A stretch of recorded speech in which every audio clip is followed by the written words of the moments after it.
कुछ मिलता है खुश होंदा है, कुछ विछड़दा है रोंदा है। मिलाप दे च जी रहा है, विछोड़े दे च जी रहा है, सुख दे च जी रहा है, दुख दे च जी रहा है, इज्जत दे जी रहा है, बेइज्जती दे जी रहा है। काल दे ते ये दो घटनावां घटदियां। अकाल दे च दो नहीं, अकाल दे च जन्म नहीं, अकाल दे च मरण नहीं।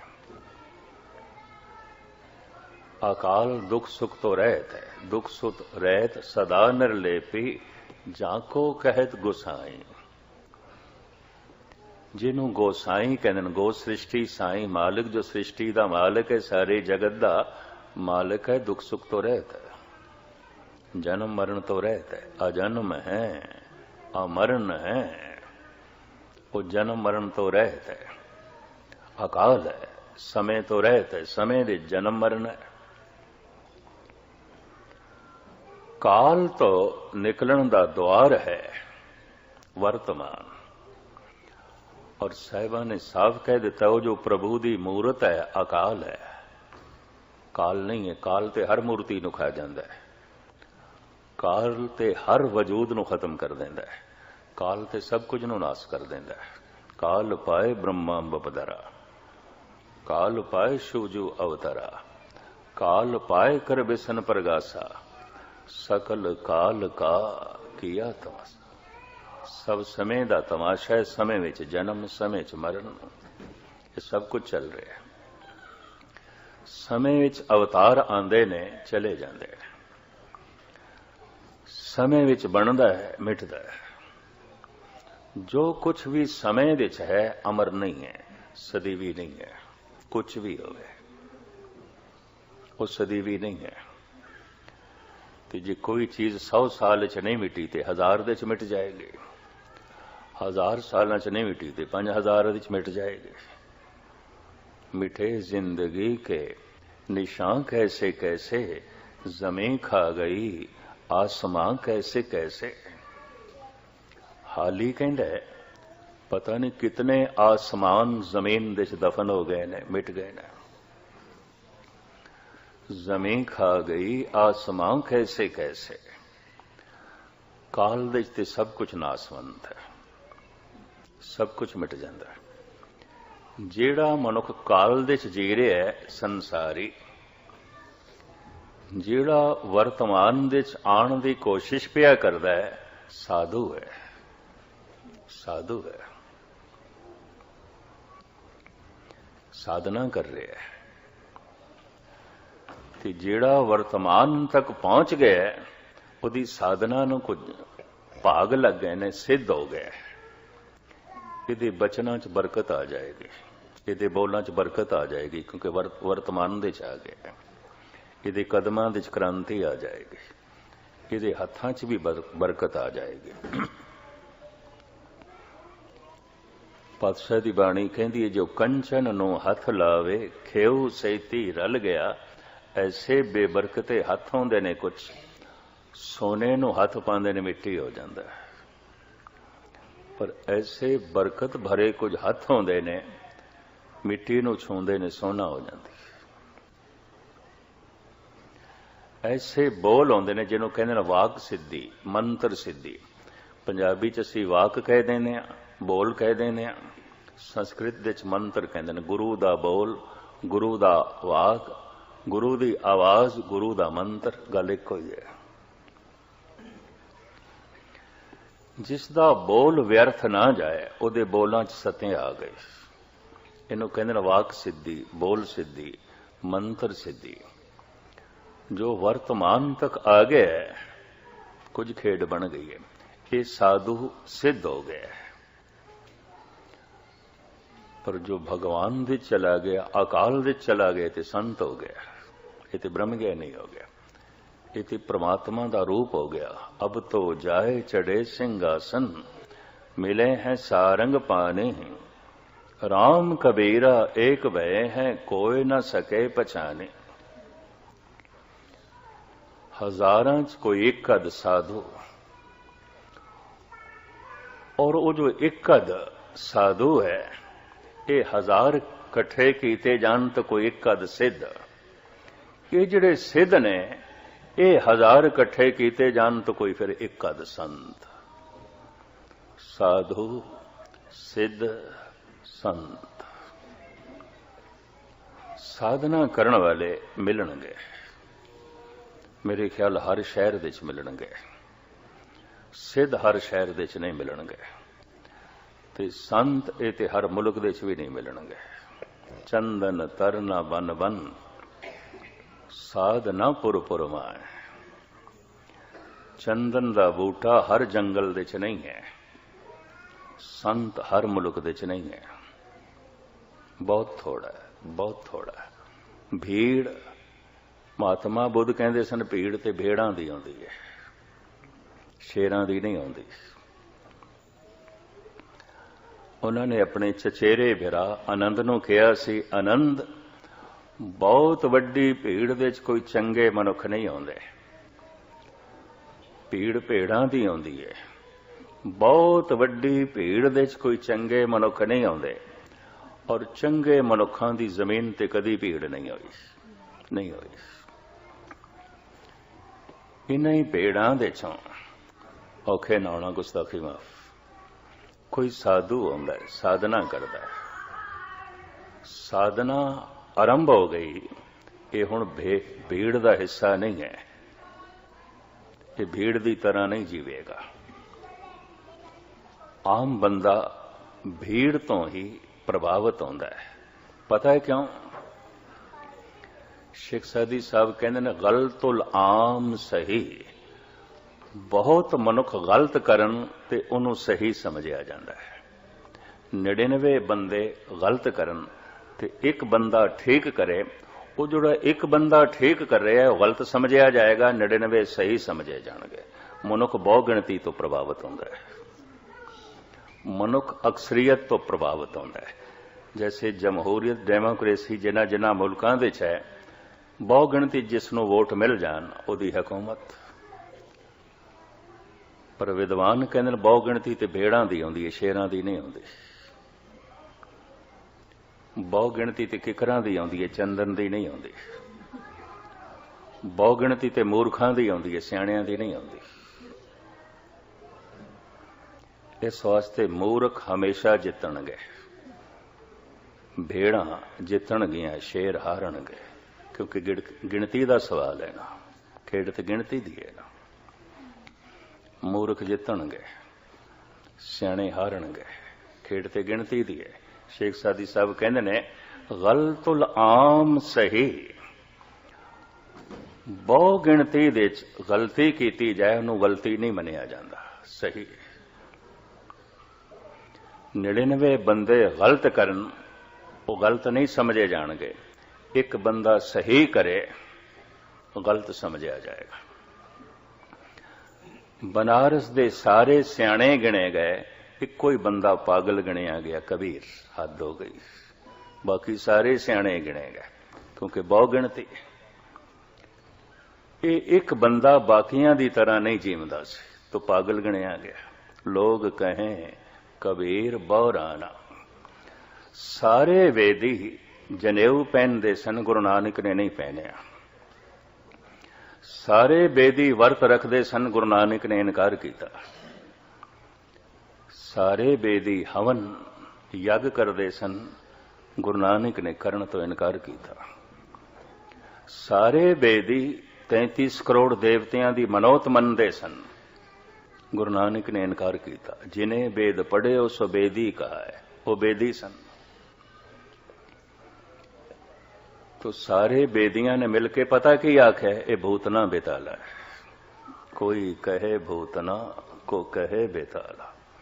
वो सारे बेदी ते बेदी ने महान ने, ये जड़ा एक है, इनू सारे ने भूतना बेताला कहना शुरू किया। सारा बनारस सियाणा है, एक कबीर विचारा पागल है, क्योंकि सारे ने उसनू पागल किया। कारण गलतुल आम सही। मैं जिस दिन गुलिस्तान विच शेख सादी दा ये बोल पढ़िया, काफ़ी दिन मैं इसनू दोहराया। अगे जाण नू, गुलिस्तान नू अगे पढ़न नू मेरी हिम्मत ही ना हुई। भी बड़ी कीमती गल इस महापुरुष ने कह दी। गलतुल आम सही, बहु गिणती दे गलती होवे वो गलती नहीं गिनी जाती, क्योंकि 99 बंदे गलत कर रहे हैं तो हर एक कोल दलील ये आती है इतने सारे बंदे गलत थोड़ी हो सकते हैं। हर एक बंदा ये दलील देगा इतने सारे गलत थोड़ी हो सकते हैं, वो एक गलत होवेगा। तो जे इतने सारे करते पे ने तां गलत ने, वो एक ठीक होवेगा। हमेशा भीड़ गलत बंदियां दी आउंदी है। वो एक बंदा बेचारा या तो सूली ते चढ़दा या तत्ती तवी ते बैठदा, या उसदे बंद बंद कट्टे जांदे ने, या वो दीवारां दे चिणिया जांदा है। क्योंकि एक होंदा है भीड़ ते मूर्खां दी होंदी है। गलतुल आम सही, भीड़ शब्द भी भेड़ां तो बने, औखे ना होना। जद मैनू कोई भारत विच कहंदा है उस साधु दे नाल ते बड़ी भीड़ है, बड़ी भीड़ है, औखे ना होना, कहना पैंदा भेड़ां होणगियां, भेड़ां होणगियां। ऐसा भी वक्त आया गुरु गोबिंद सिंह जी दे महाराज दे नाल कोई भी नहीं सी, कोई भी नहीं सी, सब कुछ विछड़ गया। घोड़ा भी कोल नहीं सी, शस्त्र भी नहीं सन। 4 दिन दा पेट दे च अन्न भी नहीं गया, तन दे कपड़े भी पाट गए सन। माछीवाड़ा पो मां दी रात रेत दे टिब्बे थे पातशाह सौ गए। दिन भर दे पैदल चले थके, शरीर थके है, टूटे है। ते कहंदे नींद ऐसी है भावें शरीर थकिया है टुटिया है ते भुखा होवे पर नींद आ जाती है, भुखे नूं भी आ जाती है। शरीर ने आराम करना चाहा, सौ गए ने, शुकराना पे निकलदा है। यारड़े दा सानू सत्थर चंगा, पट खेड़ियां दा रहना। ठीक है प्रभु, अज शस्त्र बस्त्र नहीं ने, अज कुछ भी नहीं है, ना साजो ना बाजो ना फौजो ना फर्श। श्री मुखवाक पातशाही 10वीं जफरनामा। ना मेरे कोल हथियार ने, ना मेरे कोल अज धन है, ना मेरे नाल अज सिंह ने, ना ही परिवार है। ना किले ने, ना महल माड़ियां ने, ना साजो ना बाजो ना फौजो ना फर्श। खुदावंद बख्शंदई ऐशो अर्श।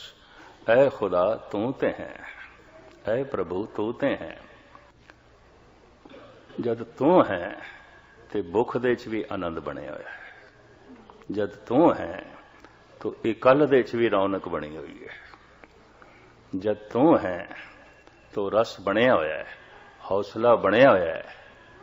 हद हो गई। छोटियां छोटियां घटनावां नाल लोकां दे भरोसे टुट जांदे हुंदे ने। मैं एक दफा फिर दोहरा दियां, भरोसे टुट जांदे हुंदे ने, शरदा नहीं टुटदी। भरोसे ते निक्की निक्की गल ते टुट जाणगे, शरदा नहीं टुटदी। भरोसा सुनिया पढ़िया यकीन आ गया, भरोसा है टुट सकता है। शरदा वेखे मैं पेखे होरी, ऊंचा मोहन सबते ऊंचा। हुण ऐसे पुरुष की शरदा किवें टुटेगी? इनू कहिए कोई मोहन नहीं है, वो कह रहा मैं वेख्या। तू किस तरह कहना नहीं है? मैं तो वेख्या। मैं पेखे होरी ऊंचा मोहन सबते ऊंचा। मैं तो वेख्या। तू जितना कहना है कह दे। ये श्रद्धा है। ना साजो ना बाजो ना फौजो ना फर्श, खुदावंद बख्शंदई ऐशो अर्श। हुण मैं अर्ज करा, काल दे च परिस्थिति बनी रहेगी,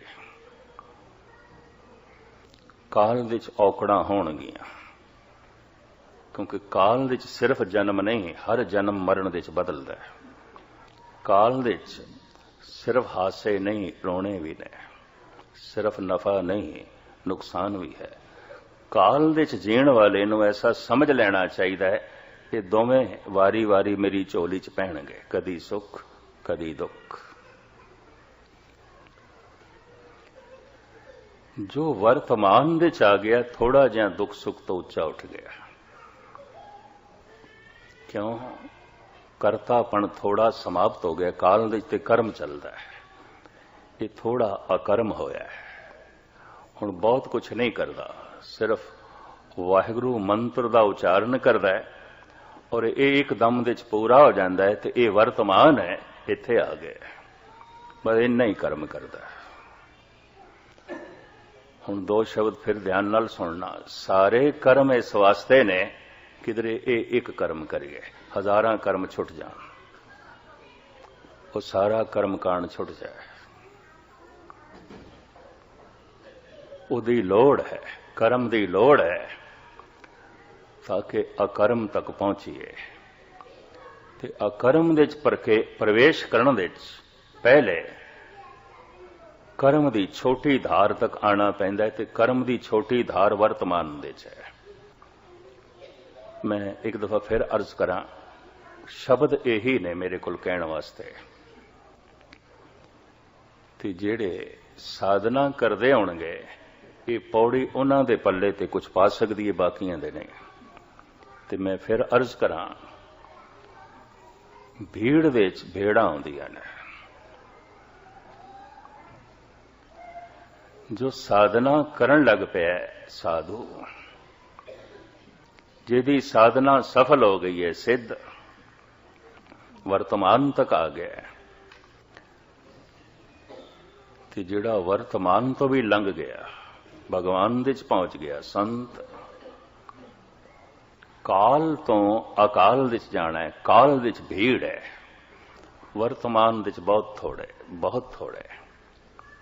भगवान दे च ते कोई करोड़ां च एक कोटन में नानक को नारायण जय जीत। करोड़ां च कोई एक। गुरु तेग बहादुर साहब जी कहते हैं, इस वक्त जमीन ते किन्नी आबादी होगी? 6 अरब के करीब कहते। करोड़ इत्थे नहीं है, कोटन, कोटन बहुवचन है। कई करोड़ां दे कोई एक संत है, जना खना संत नहीं है। ये भी मैं अर्ज कर दें, जिस दिन कदी साधना करोगे तो थोड़ा जिहा किधरे साधना नूं भाग लगया, उस दिन संत की समझ भी आ जाएगी, उस तो पहले नहीं आएगी, आएगी नहीं। क्योंकि जगत काल दे च जी रहा है, ना अकाल दी समझ ना वर्तमान दी समझ। इस वास्ते पखंड पूजिया जा रहा है। पखंड सन्मानित है, पखंड सत्कारिया जा रहा है और पखंड बड़ा श्रृंगार करता है। पखंड क्यों पूजिया जाता है? जेड़ा कम आम बंदे ना कर सकन ते वो करके दिखान। जैसे आम बंदे ते गृहस्थी ने ते आखन असी गृहस्थी नहीं है, असी नहीं गृहस्थी, असी गृहस्थ दा त्याग। ये बहुत वड्डी गल दिस पैगी तो पूजा चल पैगी। ते हुण कौन दसे? क्योंकि भीड़ इस तरह की पूजा करेगी। 10 गुरु साहिबान गृहस्थी ने, भगत गृहस्थी ने, राम गृहस्थी ने, कृष्ण गृहस्थी ने। शिव जी भावे रहिंदे ते जंगलां च ने, पर पार्वती उन्हां दी पत्नी है, गृहस्थी ने। तो खैर आप दी ज्ञात लई अर्ज करा, जो कर्म हर मनुख ना कर सके तो कोई करके दिखावे, पूजा चल पैंदी, उसनूं करामात आखदे ने। लेकिन इसनूं गुरबाणी पखंड कहंदी है। प्रकृति दे नियम तो मनुख उल्ट ते नहीं चल सकेगा, लेकिन उल्ट चलदा होया दिखा सकेगा।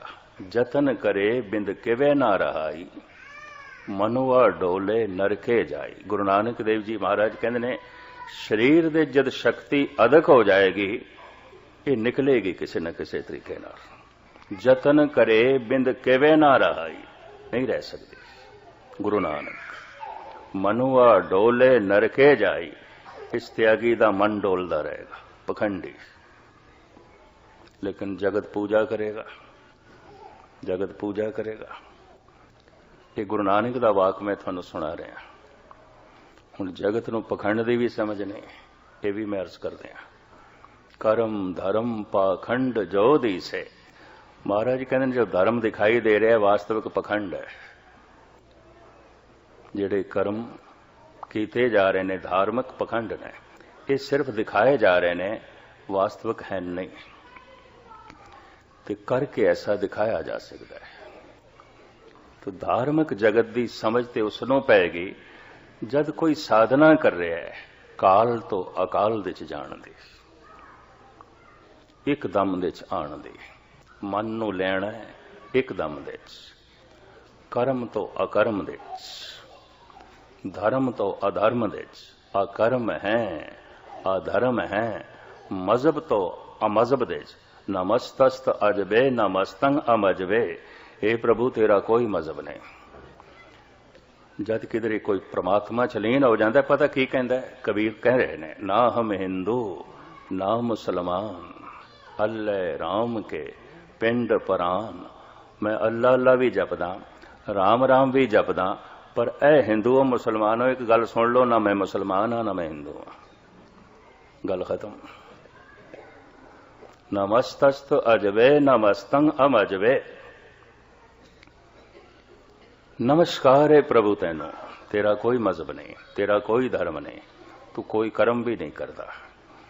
कर्म कर करके उत्थे पहुंचना है जिसका कोई कर्म नहीं, कोई धर्म नहीं, कोई मजहब नहीं। तो जद कोई उस दे लीन हो जाता है, यकीन जानो उसका कोई मजहब नहीं। इस वास्ते कहते ने संत का कोई मजहब नहीं। संत ते मक्के च भी चले गए, 68 तीर्थां ते गुरु नानक ने सच दा नारा लाया, सारे इस्लामी केंद्रां ते नारा लाया, बौद्ध मठां ते नारा लाया। वो मक्के भी चले गए, बनारस भी चले गए, सिद्धां कोल भी चले गए, फकीरां कोल भी चले गए। जिमें हवा सारी जगह ते पहुंचती है, जिमें सूरज की रोशनी सारी जगह ते पहुंचती है, तो हुण सूरज नूं की आखोगे, हिंदू मुसलमान? सूरज नाल कोई मुल्क जोड़ोगे, ये सूरज अमेरिकन है या चाइनीज है? सूरज सूरज है। संत ते सूरज की तरह, संत ते पवन की तरह। ते पवन नाल कोई मजहब जोड़ोगे, ते सूरज नाल कोई जात पात जोड़ोगे, मुल्क जोड़ोगे। अगर सूरज नाल कोई जात पात जोड़ी जा रही है, मुल्क जोड़िया जा रहा है, वो कोई जलदा होया दीवा होएगा, किसी घर सूरज नहीं है। ये भी मैं अर्ज कर दें, सूरज किसी मजहब के दायरे च नहीं आउंदा, सूरज किसी देश के दायरे च नहीं आउंदा, सूरज किसी जात पात के दायरे च भी नहीं आउंदा। वो महासूरज जिस तो सारे सूरज होए ने, वो भी किसी जात पात के दायरे च नहीं आउंदा। नमो सूरज सूरजे, नमो चंद्र चंद्रे। अंतरीव तीरथ परमात्मा है, अकाल अंतरीव तीरथ अकाल दे च, काल दे च नहीं है। अंदर दा तीरथ जिस दे च मन ने जाना है, पहुंचना है।